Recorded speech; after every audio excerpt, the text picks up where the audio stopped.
3 ବର୍ଷ ଧରି long ଡିଷ୍ଟାନ୍ସର friendship ଭିତରେ ଦିନେ ସମୟ ଆସିଲା ଉଭୟଙ୍କୁ ନିଜ ମନ କଥା ଖୋଲି କହିବାର। ସେ ଥିଲେ 3 ଭାଇର ଅଲି ଅଳି ଗେହ୍ଲା ସାନ ଭଉଣୀ, ଆଉ ପୁରା ବଂଶର ଏକା ଝିଅ।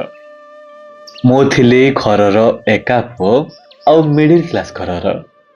ହୁଏତ ସେ ବାରମ୍ବାର ଏଇ 1.5 ବର୍ଷ ହେବ ଭେଟିବେ କହୁଥାନ୍ତି, କିନ୍ତୁ ମୁଁ ତାଙ୍କୁ ଆଜିକାଲି କହି ସମୟ ଗଡ଼ି ଦେଉଥାଏ। ଯେତେ ହେଲେ ବି ମନରେ ଡର ଥାଏ, ଏତେ ବଡ଼ ଘରର ଝିଅ ଯଦି ମୋ ପରିକା ପତଳା ଆଉ ମଧ୍ୟବିତ୍ତ ପରିବାର ପୁଅ କଥା ଶୁଣି ମନା କରିଦେବ। ତଥାପି ସାହସ ରଖି ତାଙ୍କୁ ଫାଇନାଲି ମିଟ୍ କରିବା ପାଇଁ ଡେଟ୍ କହିଲି। ସେଦିନ ଥିଲା 12 ଡିସେମ୍ବର 2024। ଲୋକେସନ ଦେଇଥିଲି ବାଲିଆପାଳ ବ୍ଲକ ଛକର ଇନ୍ଦିରା ଚିଲଡ୍ରେନ୍ ପାର୍କ। ସମୟ ଦେଇଥିଲୁ ଅପରାହ୍ନ 4ଟା 30ରେ।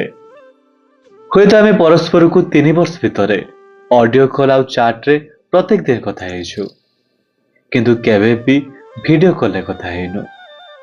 ଏହା ନୁହେଁ କି ଆମେ ପରସ୍ପରଙ୍କ ମୁହଁ ଦେଖିନୁ, ଦେଖିଛୁ, କିନ୍ତୁ କେବଳ ଫଟୋ ଆଉ ଏକ ବାହାଘର ରିସେପ୍ସନରେ। ସେ ତାଙ୍କ ନିଜର ସ୍କୁଟି ନେଇ ଆସି 4ଟା 15ରୁ ଅପେକ୍ଷା କରିଥାନ୍ତି। ମାତ୍ର ମୁଁ ବସ୍ରେ ଯାଉଥିବାରୁ ବସ୍ର ଟାଇମ୍ ଅନୁସାରେ 5ଟାରେ ଯାଇ ବ୍ଲକ ଛକରେ ପହଞ୍ଚିଲି। ପ୍ରଥମ ଦେଖାରେ କିଛି ଖାଲି ହାତରେ ନ ଯାଇ ଗୋଟେ 20 ଟଙ୍କିଆ କିଟକାଟ ଆଉ 2ଟା 5 ଟଙ୍କିଆ ମଞ୍ଚ କିଣୁ କିଣୁ ସମୟ 5ଟା 10 ହୋଇଗଲା। ସେପଟୁ ବି ବାରମ୍ବାର କଲ୍ ଆସୁଥାଏ।